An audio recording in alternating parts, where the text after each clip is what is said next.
The auditorium fell silent as General Patricia Hayes stepped to the podium. 2,000 cadets sat at attention, but my eyes were locked on one face in the crowd: my father. The same man who'd slammed his fist on our kitchen table 15 years ago, screaming that I'd never amount to anything. The same man who'd told me women don't belong in leadership. Now, as the highest-ranking female officer in the U.S. Army prepared to call my name for the Medal of Honor, I watched his face turn white as he realized who was about to walk across that stage. I'd love to know which corner of the globe you're watching from. And if this story speaks to you, make sure to subscribe. Tomorrow's video is one you absolutely can't miss. The smell of burnt coffee and disappointment hung thick in our cramped kitchen that morning in September 2009. I was 22, fresh out of college with a degree in international relations and dreams bigger than the small town of Millbrook, Ohio could contain. My acceptance letter to officer candidate school lay crumpled on the linoleum floor where my father, Robert Chen, had thrown it after reading the first line. "You think you're some kind of hero, Sarah?" His voice carried that familiar edge of contempt I'd grown up hearing whenever I dared to dream beyond his expectations. The military isn't some college sorority where you can play dress-up and feel important. I picked up the letter, smoothing out the creases with trembling fingers. The official seal of the United States Army seemed to mock me from beneath his boot print. "Dad, this is what I want to do with my life. I've trained for this, studied for this." "Studied?" He laughed, but there was no humor in it. "You studied how to get other people killed? Because that's what leaders do in the real world, sweetheart. They make decisions that put lives on the line, and when those decisions go wrong, people die. You think you're ready for that kind of responsibility?" My mother, Linda, stood at the sink with her back turned, methodically washing the same plate, over and over. She'd learned long ago not to interfere when Dad was on one of his rants. Her silence felt like another rejection, another vote of no confidence in the daughter who'd somehow disappointed them both by wanting more than a safe job in their safe little town. "I know it's a big responsibility," I said, trying to keep my voice steady. "But someone has to lead. Someone has to make those hard decisions. Why can't it be me?" Dad's face flushed red, the vein in his forehead bulging the way it did whenever he was about to explode. "Because you're naive, Sarah. You're a dreamer who thinks the world runs on good intentions and patriotic speeches. You've never had to make a real decision in your life. Hell, you couldn't even decide on a major without changing it 3 times. That stung because it was partially true. I had switched majors, from pre-med to psychology to international relations, but each change had brought me closer to understanding what I really wanted: to serve my country, to lead soldiers, to make a difference in a world that seemed increasingly chaotic and dangerous. "This is different," I insisted. "This is my calling." "Your calling?" Dad stood up so abruptly his chair scraped against the floor. "Let me tell you about calling, little girl. I worked in that factory for 32 years, every single day, so you could go to college and make something of yourself. I didn't sacrifice everything so you could run off and play soldier in some godforsaken desert halfway around the world. It's not playing, Dad. It's serving. It's suicide." The words exploded out of him like a dam bursting. "You want to know what I think about your grand plans? You want to know what I really think about my daughter's military career?" I nodded, even though every instinct told me I didn't want to hear what came next. He leaned across the table, his face inches from mine, and when he spoke, his voice was low and venomous. "You'll never lead anything, Sarah. You don't have what it takes. You're too soft, too emotional, too female. The minute things get tough, you'll crack. The minute someone's life depends on your decision, you'll freeze up like you always do." The kitchen spun around me. This wasn't disappointment or concern disguised as harsh love. This was pure, unadulterated contempt. My own father didn't just doubt my abilities, he despised them. "And when you do fail," he continued, When you get yourself or someone else killed because you weren't strong enough or smart enough or brave enough to handle the job, don't come crawling back here looking for sympathy. You'll have made your choice. I stared at him, this man who'd taught me to ride a bike and helped me with homework and cheered at my high school graduation. When had he stopped believing in me? When had his protective instincts turned into such bitter resentment? "Robert, that's enough," Mom finally said, turning from the sink. Her voice was quiet but firm. "She's our daughter. Our daughter is making the biggest mistake of her life, and I won't pretend otherwise." He turned back to me. "You want to throw your future away for some misguided sense of patriotic duty? Fine, but don't expect me to support it. And don't expect me to be there to pick up the pieces when reality comes crashing down." I folded the acceptance letter carefully and slipped it into my pocket. My hands had stopped shaking. Something inside me had crystallized during his tirade, not the brittle kind of determination born from spite, but something deeper and more enduring. "I'm going," I said simply. "I leave for Fort Benning in 3 weeks." Dad's laugh was harsh and bitter. 3 weeks to change your mind. 3 weeks to come to your senses and choose a real career. Teaching, maybe. Or nursing. Something appropriate for a woman. "I'm not changing my mind." "Then you're not my daughter." The words hung in the air between us like a physical barrier. Mom gasped, dropping the plate she'd been holding. It shattered on the kitchen floor, the sound sharp and final in the sudden silence. I looked at the man who'd raised me, searching for any sign of the father I'd once adored.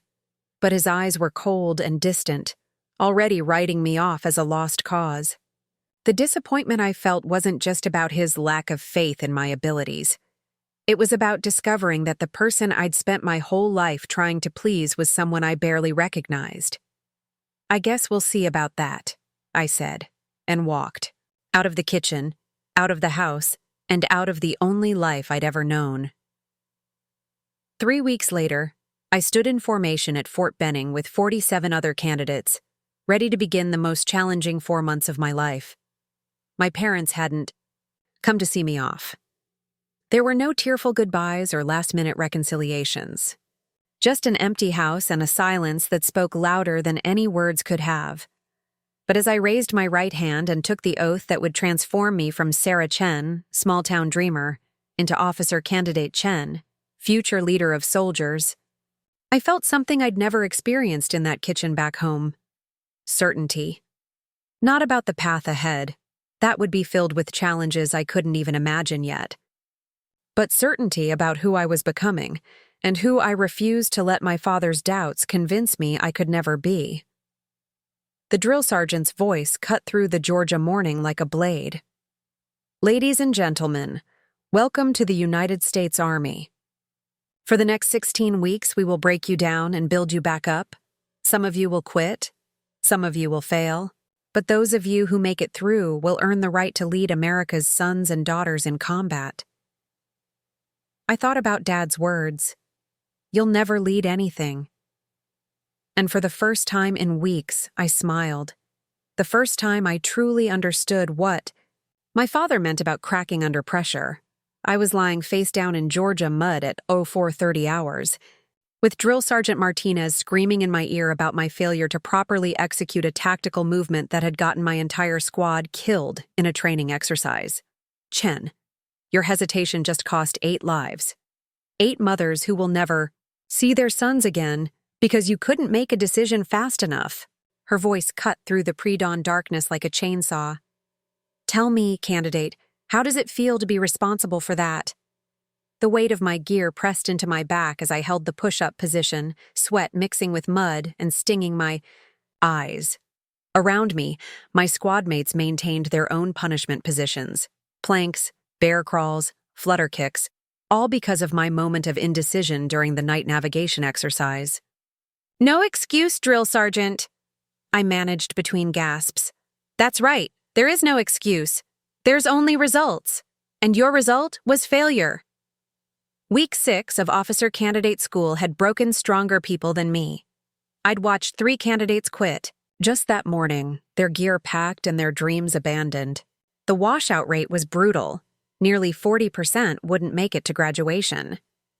Every day brought new tests designed to expose weaknesses, to find the breaking point that would send you packing back to civilian life. Martinez crouched down beside me, her voice dropping to a whisper that somehow felt more menacing than her shouting. "I've been watching you, Chen. You've got the book smarts, sure. Top marks on written exams, excellent physical fitness scores. But when it comes time to lead under pressure, you freeze. Just like you did tonight." She was right, and we both knew it. During classroom exercises, I could develop tactical plans that impressed even the instructors.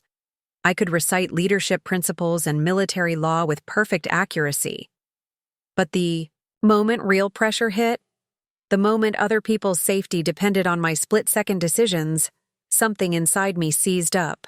"Your daddy was right, wasn't he?" Martinez continued, and my blood turned to ice. "Told you that you couldn't handle real leadership when it mattered? Told you that you'd crack when lives were on the line?" I'd never mentioned my father to anyone, at OCS. The drill sergeants had their ways of gathering intelligence about candidates, but hearing his words thrown back at me in this moment felt like a physical blow. I said, "Your daddy was right, wasn't he, candidate?" "No, drill sergeant," I whispered.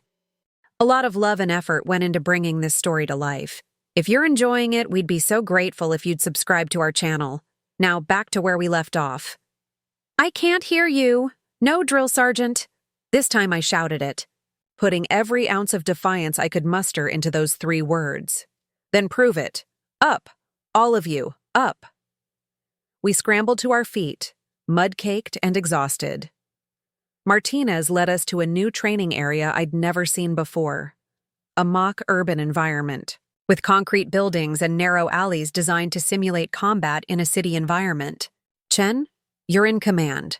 Your mission: extract a wounded soldier from that building while under fire. You have 8 soldiers under your command, and 20 minutes to plan and execute. If you fail, if you hesitate, if you make the wrong call, people die, not in some hypothetical sense. In here, failure has real consequences for your future as an officer." She handed me a tactical radio and stepped back. "Your time starts now." My squad looked at me with a mixture of exhaustion and skepticism. We'd all failed the previous exercise because of my indecision, and now Martinez was giving me another chance to disappoint them. I could see the doubt in their eyes, the same doubt my father had expressed in our kitchen. But something had shifted during those moments in the mud. Hearing my father's words from Martinez's mouth had crystallized something inside me. This wasn't just about proving the drill sergeant wrong. It was about proving that the man who'd raised me had been fundamentally mistaken about who I was and who I could become. I gathered my squad in a tight circle. "All right, here's what we're going to do. Thompson, you and Williams take position on the southeast corner with the machine gun. Create a base of fire to suppress the enemy positions in the upper windows. Rodriguez and Park, you're with me. We'll breach the ground floor from the west entrance. Jackson and Murphy cover our 6 and watch for flanking maneuvers. Questions?" For the first time in weeks, I felt completely clear about what needed to happen. The plan formed in my mind not through careful deliberation but through instinct, the kind of battlefield intuition that can't be taught from a textbook. "What about the wounded soldier's condition?" Thompson asked. "Do we know his status?" "Assume he's critical but mobile with assistance. We go in fast, grab him and get out. No heroics, no unnecessary risks. We bring everyone home. And if the plan goes to hell," Rodriguez wanted to know, "then we adapt. But we don't abandon the mission, and we don't abandon each other." The assault began with the sharp crack of simulated gunfire.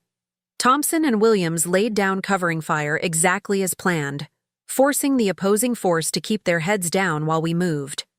I led Rodriguez and Park through the breach point, clearing each room with the kind of methodical precision that had eluded me in previous exercises.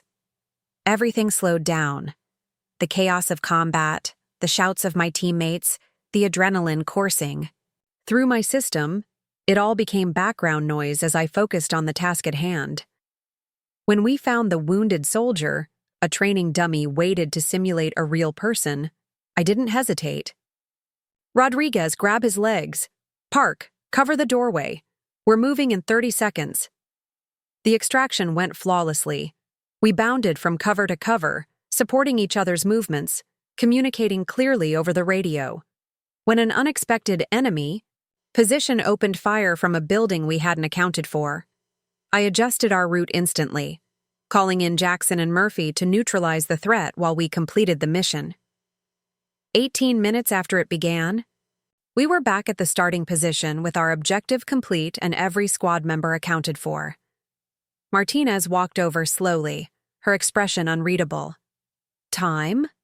18 minutes, Drill Sergeant. Casualties? None, Drill Sergeant. Mission." "Status?" "Complete, Drill Sergeant." She nodded once, a tiny gesture that somehow felt like the greatest victory of my life. "Outstanding. That, candidates, is how you lead under pressure. Chen, you just proved that hesitation can be overcome with training, with confidence, and with the refusal to let fear make your decisions for you." Later that night, as I cleaned my gear and prepared for the next day's challenges, I found myself thinking about that kitchen conversation with my father. He'd been wrong about my ability to lead, but he'd been right about one thing. Military leadership did require making decisions that could cost lives.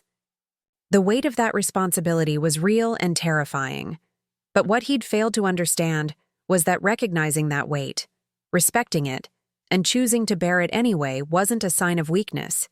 It was the foundation of true leadership. The officers who cracked under pressure weren't the ones who felt the weight of command. They were the ones who either ignored it completely or let it paralyze them. I'd found a third path, acknowledging the fear, accepting the responsibility, and moving forward anyway. 3 weeks later, I graduated from Officer Candidate School ranked 15th out of 42 candidates. As I stood on the parade ground in my dress blues, receiving my first salute as a second lieutenant, I thought about sending a photo to my parents.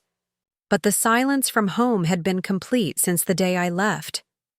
No letters, no phone calls, no acknowledgement that I even existed. It hurt, but it also freed me to become the officer I was meant to be. Not the daughter trying to please a disappointed father, but a leader ready to serve soldiers who would depend on my judgment, my courage, and my willingness to make the hard decisions that would bring them home alive. My first assignment orders arrived 2 days later. Fort Campbell, Kentucky, 101st Airborne Division, the Screaming Eagles. Within 6 months, I'd be leading a platoon in Afghanistan, where every decision I made would have real consequences for real soldiers. Dad had said I'd never lead anything. In 4 months, I'd be responsible for 36 lives in one of the most dangerous places on Earth. The helicopter's rotors beat against the thin Afghan air as we descended toward Forward Operating Base Shank, carved into the mountains of Logar Province like a wound in the earth. Below us, the landscape stretched endlessly, brown peaks and valleys that had swallowed empires for centuries. This would be home for the next 15 months. "Welcome to the asshole of the world, LT," Staff Sergeant Michael Torres shouted over the engine noise, grinning despite the fact that we'd already taken small arms fire twice during the 40-minute flight from Bagram. Torres was my platoon sergeant, a 12-year veteran with 3 previous deployments, and the kind of easy confidence that came from surviving things that would break lesser men. My stomach lurched as the pilot banked hard left to avoid a suspected IED location on the landing zone. 6 months of training at Fort Campbell hadn't prepared me for the reality of this place, the constant threat, the choking dust, the way danger lurked behind every boulder and mud brick wall. "First deployment?" asked Specialist Jennifer Walsh, the medic who'd be keeping my soldiers alive when everything went wrong.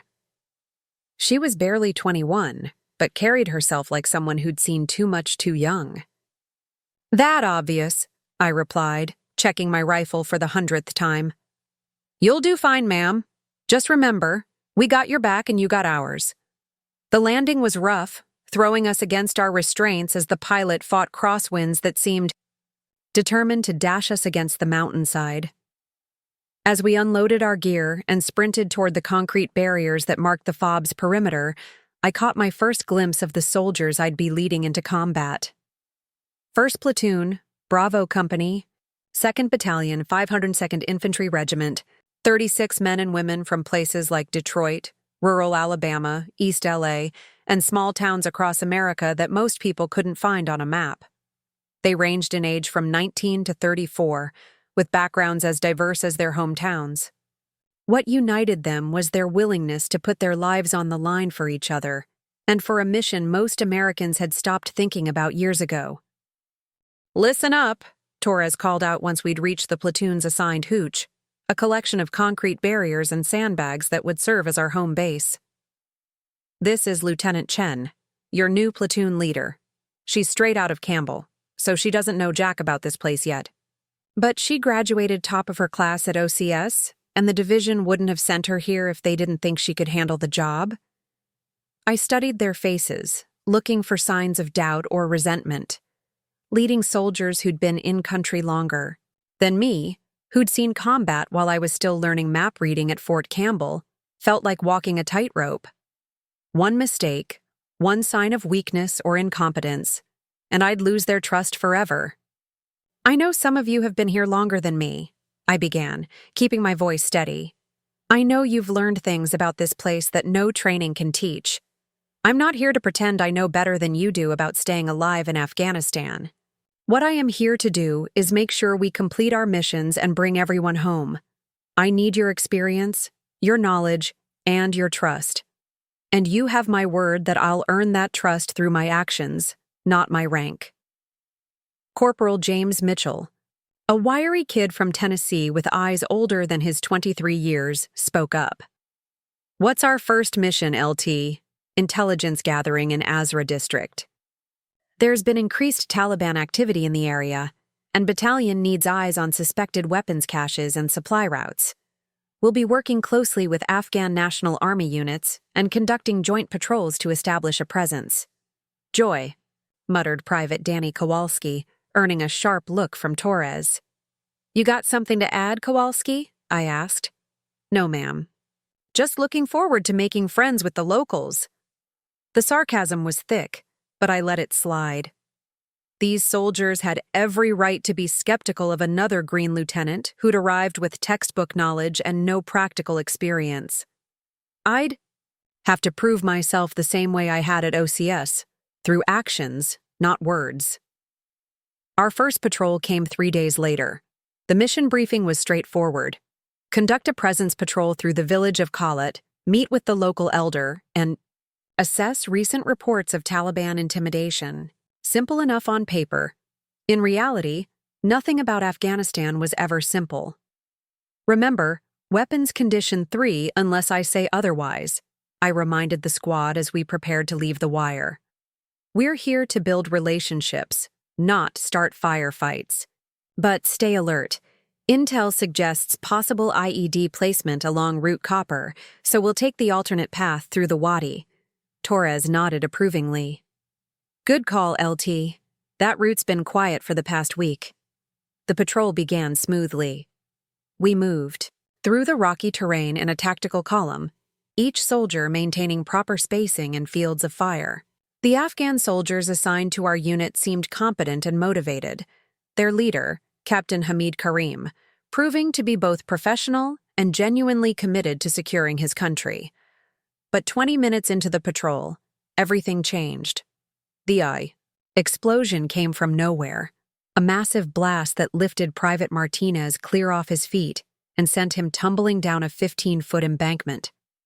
The distinctive crack of AK-47 fire erupted from 3 different positions, pinning us down in a kill zone with minimal cover.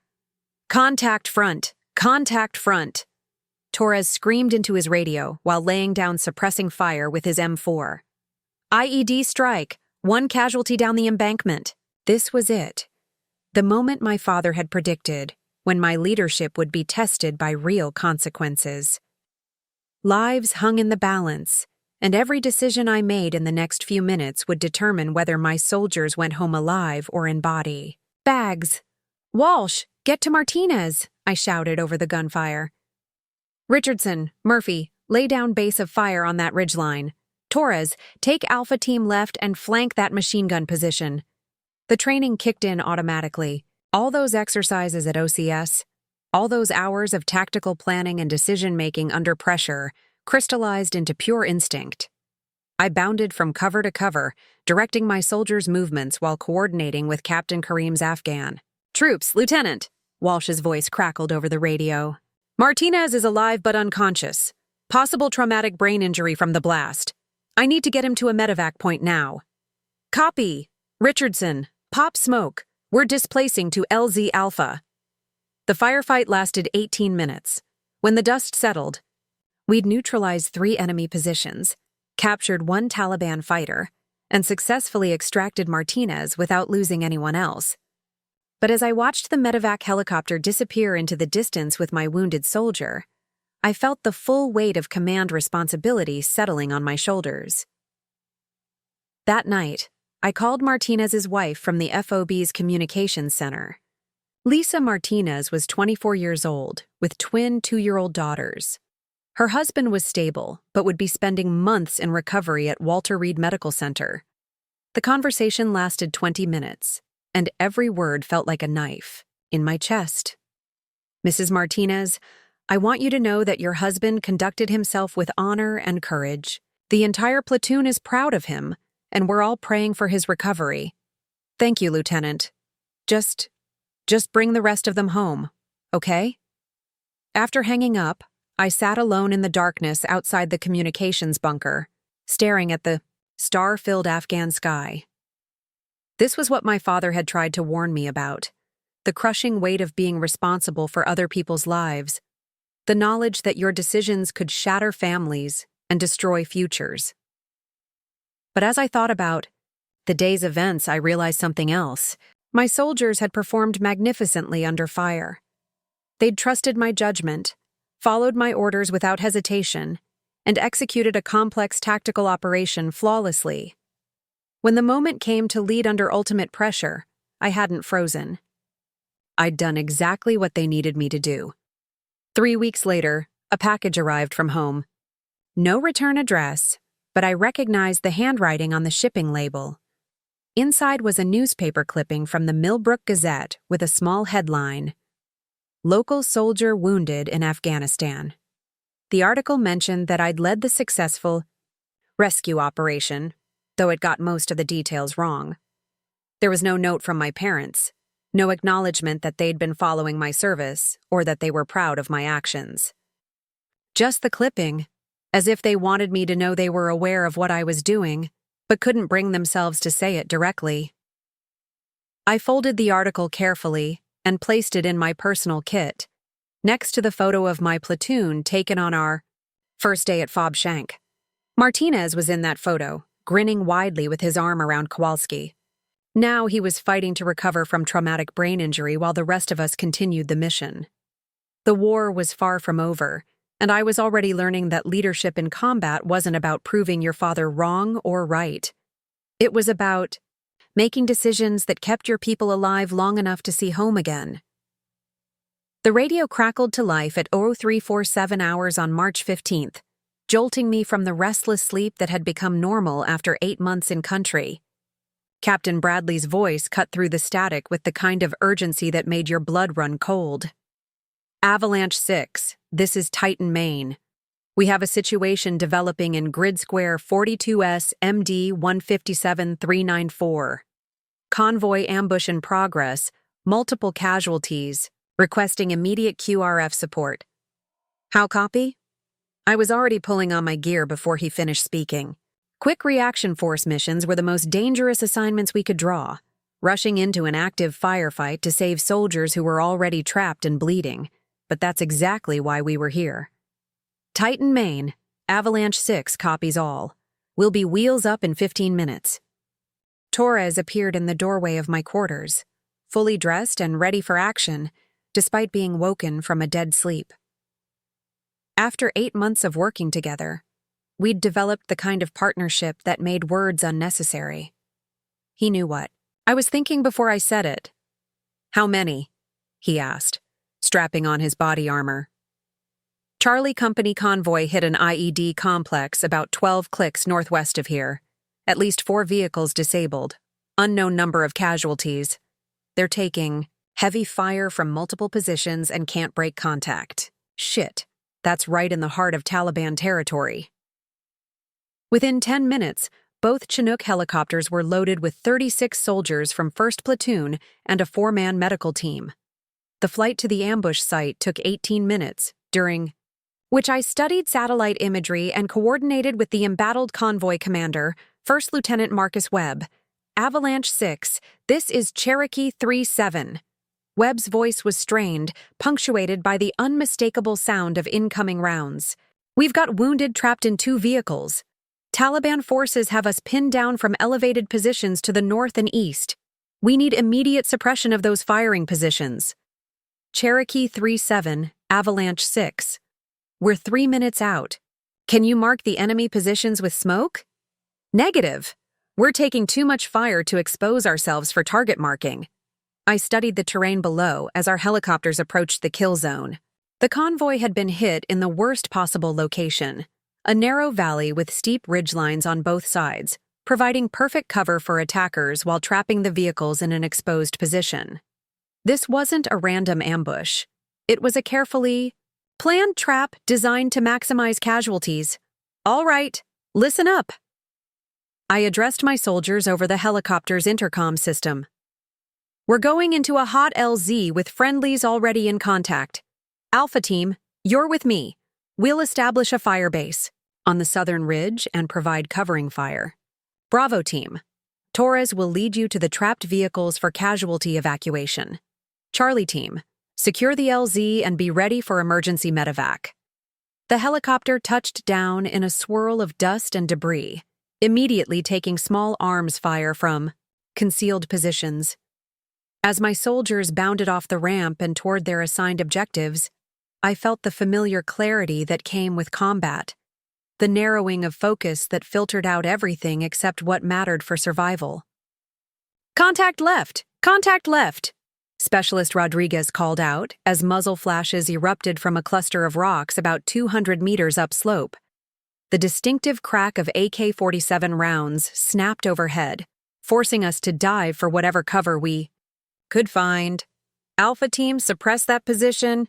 Washington, get that saw in action," I shouted, coordinating our response while simultaneously trying to locate the trapped convoy through my binoculars. The scene below was chaos.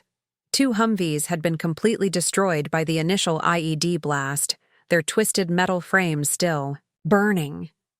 A 3rd vehicle was on its side, smoke pouring from its engine compartment. Soldiers from Charlie Company had taken cover behind the remaining vehicles, returning fire as best they could while trying to treat their wounded. "Torres, how's that casualty evacuation coming?" I called over the radio. "Working on it, LT. We've got 3 urgent surgical and 2 priority casualties. Gonna need both birds for medevac." That's when I saw him, a Taliban fighter moving between positions on the northern ridgeline, carrying what looked like an RPG launcher. If he got a clear shot at either our helicopters or the trapped vehicles below, this rescue mission would turn into a massacre. "Washington, do you have eyes on the RPG position? 10 o'clock high, approximately 300 meters. Roger LT, I see him. Take the shot." The M249 squad automatic weapon chattered to life, sending a stream of 5.56mm rounds toward the enemy position. But the Taliban fighter had already disappeared behind a boulder, and seconds later, I saw the telltale smoke trail of an incoming rocket-propelled grenade. "Incoming! RPG incoming!" The explosion erupted 50 meters to our left, showering us with rocks and dirt, but causing no casualties. However, the near miss had exposed a fundamental problem with our position. We were spread too thin, trying to accomplish too many tasks simultaneously while under fire from multiple directions. In that moment, I made a decision that would define the rest of my military career. All units, this is Avalanche 6. We're consolidating positions and changing tactics. Alpha Team, displace to Grid 156-392 and establish Overwatch. Bravo Team, complete casualty evacuation and prepare for immediate extraction. Charlie Team, lay down suppressing fire and cover the displacement. LT, that puts Alpha Team right in the middle of the kill zone, Torres warned over the radio. I know, but it's the only way to get clear fields of fire on all enemy positions simultaneously. What I didn't mention was that leading Alpha Team into that position meant exposing myself and 8 other soldiers to concentrated enemy fire for the 30 seconds it would take to reach the new location. It was a calculated risk based on my assessment that our current positions were untenable and that decisive action was better than gradual attrition. Alpha Team, you heard the order. Bounding Overwatch to the new position. Richardson, you're first. Go. The next 90 seconds unfolded like a choreographed dance of violence. My soldiers moved with the precision and confidence of warriors who trusted their leader completely. We bounded from cover to cover under heavy fire, each team providing suppression for the others until we'd established the new firebase position. From our consolidated position, we had clear lines of sight to all enemy firing positions. The SAW and our designated marksman's rifle systematically neutralized Taliban fighters who had been untouchable from our previous locations. Within 10 minutes, enemy fire had decreased significantly, allowing Torres and the medical team to complete their evacuation of the wounded. But as the medevac helicopters lifted off with the casualties, a new threat emerged. Intelligence reports indicated that a larger Taliban force, possibly 50 to 60 fighters, was moving toward our position from the west. We were about to be surrounded and outnumbered 3-1. All units, this is Titan Main. Be advised, we have multiple enemy squads converging on your position from the west and northwest. Estimate company-sized element, approximately 60 personnel. Recommend immediate extraction. I looked around at my soldiers, dirty and exhausted but still alert and ready to fight. We'd accomplished our primary mission. The wounded had been evacuated and the convoy survivors were ready for pickup. But extracting under fire while potentially surrounded would be the most dangerous part of the entire operation. Negative, Titan Main. We're not leaving until every friendly is accounted for. Prepare for emergency extraction, but we hold this position until all personnel are loaded. The final phase of the operation required perfect timing and coordination. As Taliban reinforcements poured into the valley from multiple directions, my platoon conducted a fighting withdrawal to the landing zone, maintaining suppressive fire while loading the convoy survivors onto our helicopters. I was the last soldier to board, covering our extraction with a handful of volunteers who stayed behind until the final second. As our Chinook lifted off under fire, I watched tracer rounds streak past the windows and wondered how many more operations like this we'd survive. Back at Fob Shank, the after-action review revealed the scope of what we'd accomplished.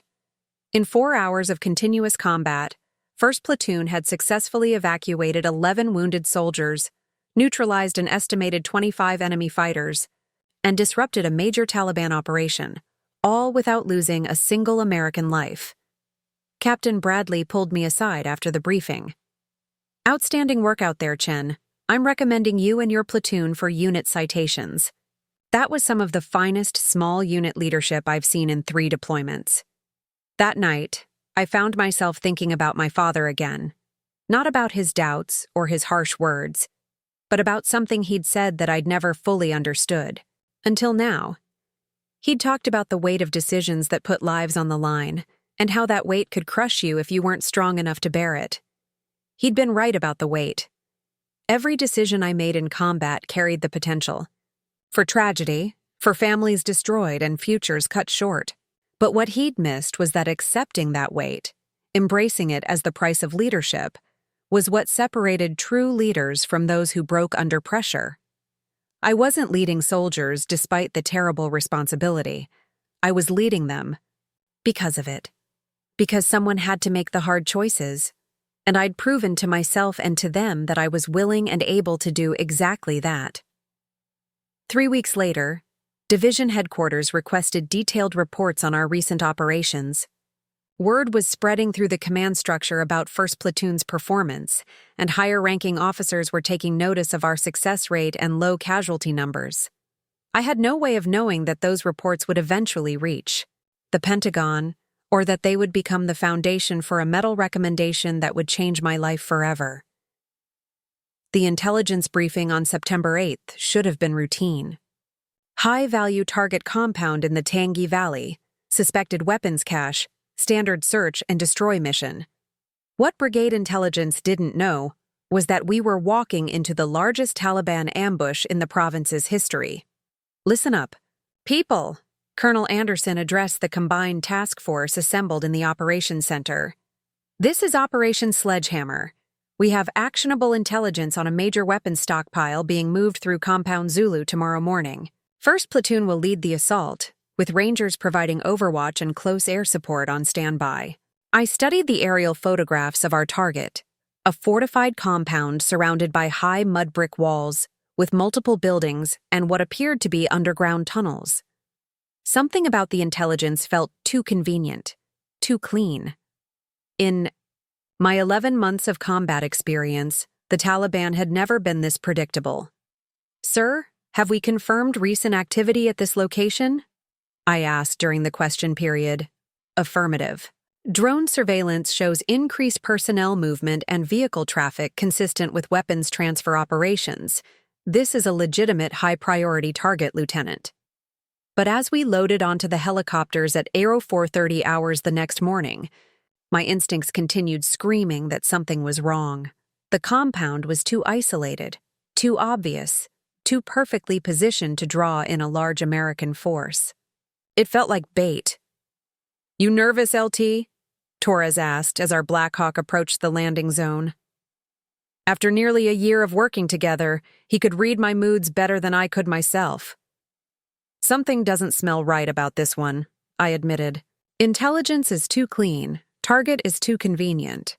When has anything in this country ever been exactly what it appeared to be? Want me to radio for additional support?" "Negative. We follow orders. But keep your eyes open and trust your instincts. If this goes sideways, we adapt and overcome." The insertion went smoothly, almost too smoothly. No resistance at the landing zone, no movement from the compound, no signs of the heavy activity that intelligence had reported. We approached the target in tactical formation, but the silence felt ominous rather than reassuring. "Breach team, prepare for entry," I whispered into my radio as we reached the compound's outer wall. "Remember, we're looking for weapons caches, not body counts. Rules of engagement remain in effect." Specialist Gutierrez placed the explosive charges on the main gate while the rest of the assault team took position. The explosion echoed across the valley like thunder, and we poured through the breach point expecting immediate contact. Instead, we found an empty courtyard and buildings that looked like they hadn't been occupied in weeks. "Clear left. Clear. Right! Building 1, clear!" Room by room, we searched the entire compound. No weapons, no Taliban fighters, no evidence of recent activity beyond some old cooking fires and abandoned sleeping areas. We'd been sent to attack a target that didn't exist. That's when Torres spotted the first IED. "LT, we got problems. This place is wired to blow. I count at least 6 pressure plates, probably more hidden throughout the compound." The trap became clear instantly. We weren't here to capture weapons. We were the targets. The Taliban had fed false intelligence to brigade, knowing that a large American force would be sent to investigate. Now we were trapped in a kill zone surrounded by explosives, with enemy forces undoubtedly moving to surround us.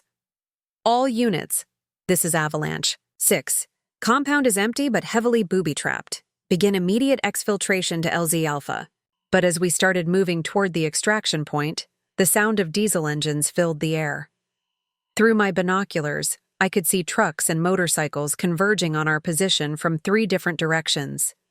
Conservative estimate, over 100 Taliban fighters with heavy weapons and RPGs. Contact! Multiple vehicles approaching from all directions, Sergeant Williams called out from his overwatch position. This is gonna get ugly fast. The first RPG struck the building where Alpha Team had taken cover, collapsing half the structure and trapping 2 soldiers under the rubble. Machine gun fire erupted from concealed positions we hadn't detected during our approach, creating overlapping fields of fire that turned the compound into a death trap. Mayday! Mayday! Avalanche 6 is taking heavy casualties and surrounded by superior numbers. Request immediate close air support and emergency extraction. Avalanche 6, this is Titan, Maine. Be advised, weather conditions have grounded all aircraft. No air support available at this time. Hold your position and wait for ground reinforcements. Ground reinforcements that were 40 minutes away while we were surrounded by an enemy force that outnumbered us 4-1. Alpha Team, get those soldiers out of that collapsed building. Bravo Team, establish defensive positions along the north wall. Charlie Team, find and neutralize those machine gun positions. For the next 20 minutes, 1st Platoon fought the kind of desperate battle that defines military legends. Outnumbered and surrounded, with no air support and no prospect of immediate rescue, we held our position through superior training, unshakable unit cohesion, and pure determination to bring everyone home alive. But the situation continued deteriorating. Private Johnson took shrapnel in his legs and couldn't walk. Corporal Stevens was unconscious from a concussion blast. Our ammunition was running critically low, and Taliban fighters were advancing on our position under cover of increasing mortar fire. That's when I made the decision that would define the rest of my life. Torres, take command of the platoon. Get everyone to the secondary LZ and wait for extraction. What? LT, where are you going? Someone needs to buy you time to move the wounded.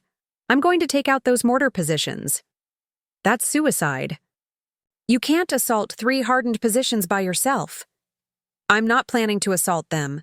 I'm planning to make enough noise that they focus on me instead of you. Get the platoon out of here. That's an order. Before Torres could argue further, I grabbed every grenade I could carry and sprinted toward the enemy positions. Not because I thought I could single-handedly defeat 100 Taliban fighters, but because creating a diversion was the only way to save my soldiers.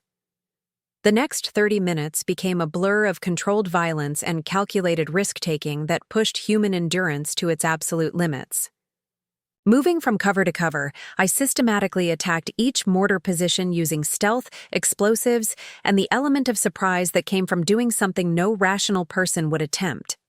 The first position fell to a fragmentation grenade, rolled into their foxhole while they were focused on adjusting their mortar fire. The second position required a more direct approach. I flanked them through a drainage ditch and eliminated the crew with precise rifle fire before they realized I was there. But the third position was dug in behind a stone wall with clear fields of fire in all directions. No cover approach, no way to get close without being detected. This was where tactical planning ended and raw courage took over.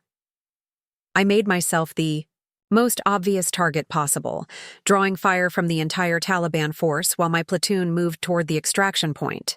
For 12 minutes, I conducted a running firefight against impossible odds, using movement and terrain to stay alive while keeping the enemy's attention focused entirely on me. When the rescue helicopters finally arrived, they found 1st Platoon intact at the secondary LZ with all wounded soldiers ready for evacuation. They found me unconscious from blood loss and shrapnel wounds, but alive, in a defensive position surrounded by evidence of the single most audacious small unit action in the history of the Afghan war. Later, investigators would determine that my solo assault had eliminated or wounded over 30 enemy fighters, destroyed 3 crew-served weapons, and disrupted a coordinated attack that would have annihilated my entire platoon. More importantly, every single one of my soldiers made it home alive. The after-action report was classified at the highest levels. The Medal of Honor recommendation was initiated by Colonel Anderson himself and endorsed by every officer in my chain of command, all the way up to the Pentagon. The citation would eventually read, in part, Lieutenant Chen's extraordinary heroism and selfless devotion to duty, while engaged with an armed enemy, distinguish her actions as being above and beyond the call of duty. But as I lay in the field, hospital at Bagram, drifting in and out of consciousness from my wounds, I wasn't thinking about medals or commendations. I was thinking about Torres and Walsh and Richardson and all the others who would be going home to their families because of 30 minutes of absolute insanity in a Taliban kill zone. My father had said I'd never lead anything. In the Tangi Valley, I'd led soldiers through hell and brought them all home alive. The weight of command hadn't broken me. It had forged me into exactly the kind of leader I'd always hoped to become. The invitation arrived at my parents' house in Millbrook 3 weeks before the ceremony. Heavy cream-colored paper with gold, lettering, bearing the seal of the President of the United States. Mom later told me that Dad stared at it for 20 minutes without saying a word, reading and rereading the formal language that invited them to attend the Medal of Honor presentation. For their daughter, Lieutenant Colonel Sarah Chen. I'd been promoted twice since Afghanistan, first to captain, then to major, and finally to lieutenant colonel after completing my master's degree and advanced military education. 8 years had passed since that conversation in our kitchen. 8 years of silence between us that felt as wide as the ocean I'd crossed multiple times during deployments to 3 different continents.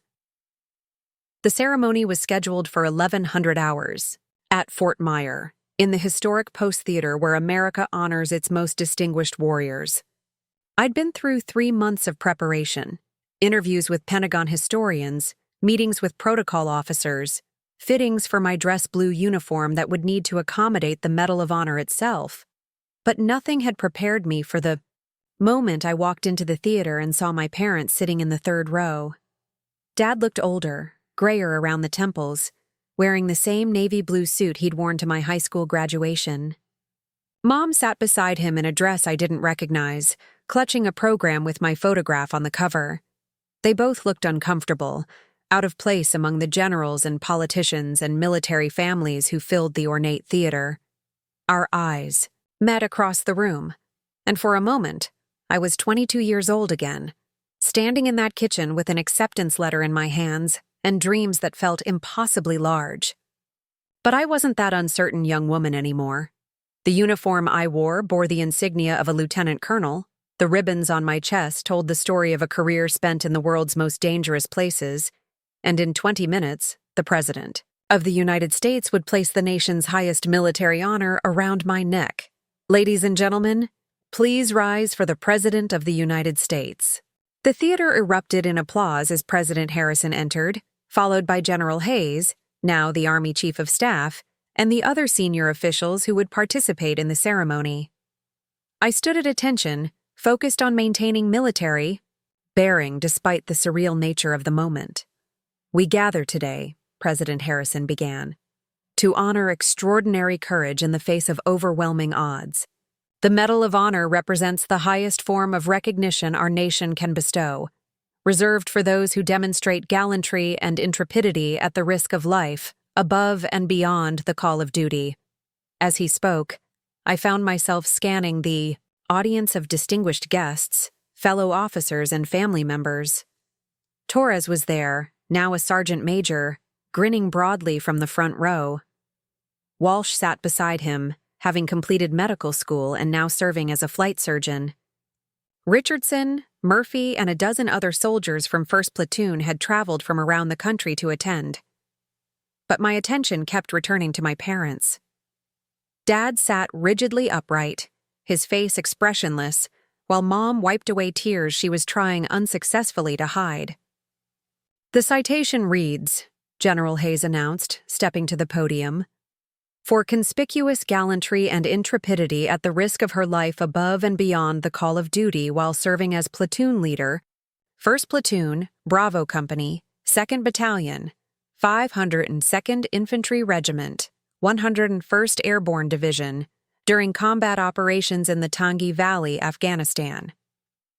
The words filled the theater as General Hayes read the official account of that September morning when everything changed. But listening to the clinical military language, I found myself thinking not about the tactical details or strategic importance, but about the faces of the soldiers whose lives had hung in the balance. Lieutenant Colonel Chen's extraordinary heroism and selfless devotion to duty, while engaged with an armed enemy, distinguish her actions as being above and beyond the call of duty, and are in keeping with the finest traditions of military service, and reflect great credit upon herself, her unit, and the United States Army. President Harrison stepped forward, holding the distinctive blue ribbon and star that would mark me forever as one of America's most decorated warriors. Lieutenant Colonel Chen, by direction of the President, the Medal of Honor is awarded to you for service as set forth in the accompanying citation. As the medal settled around my neck, the weight was surprisingly light, just a few ounces of metal and ribbon. But the symbolic weight was enormous, representing not just my own actions, but the sacrifice and courage of every soldier who'd served under my command, every family who'd sent their children to war, every American who'd trusted their military to protect what they held dear. The applause was thunderous, but through it all, I kept watching my father. His face had changed during the ceremony. The rigid composure had cracked, replaced by something I'd never seen there before: pride. Not the grudging acknowledgement of a parent forced to admit their child hadn't completely failed, but genuine, overwhelming pride in what I'd accomplished. After the formal ceremony ended, there was a reception where I shook hands with generals and congressmen, posed for photographs with military historians, and answered questions from reporters about my experiences in combat. But the conversation I was dreading and hoping for was the one that had been waiting 8 years to happen. I found them in the parking lot, standing beside Dad's truck like they weren't sure whether they had the right to approach me. The distance between us felt immense, filled with years of silence and unspoken words. Sarah. Dad's voice was quiet, uncertain in a way I'd never heard before. Dad.